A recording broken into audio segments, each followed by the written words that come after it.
I'm Eric Singer, Gazette.com, and this is Between the Lines. Guess what? Camping season, and here's an expert for you. Out There reporter, Lance Benzel, thank you so much for talking with us. My pleasure. All right, let's talk about right now, this time of year, summer season, awesome time to go camping. Your favorite camping spot?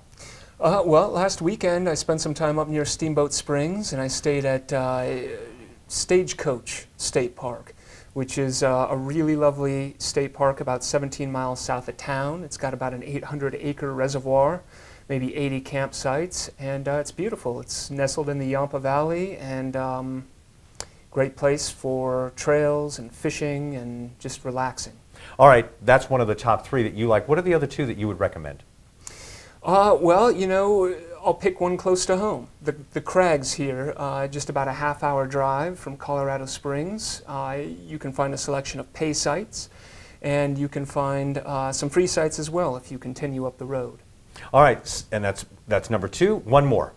One more, I'll say Cheyenne Mountain State Park, another great local option where you travel just south of the city and you're going to feel like you're out in the wilderness.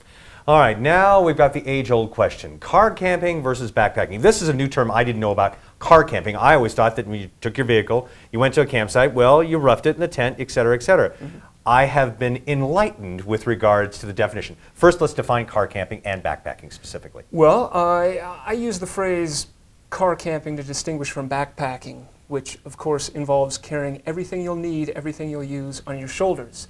It requires you to use a lot of discipline, to plan carefully about what you pack and sort of consider the individual weights of everything. Well, just to be clear, by car camping I mean driving to a campsite. You can transport as many materials as you'd like to bring, your tent, your lounge chairs, a grill if you want, in your car. So that makes it a lot easier. It's a great solution for families, and it's a good discipline for this time of year when maybe the high country is still socked in a little bit. And one thing that we haven't thought about is bed and breakfast camping, which is one of my favorites. You bed and breakfast, and then you go walking wherever you want to go. I'll leave that to you.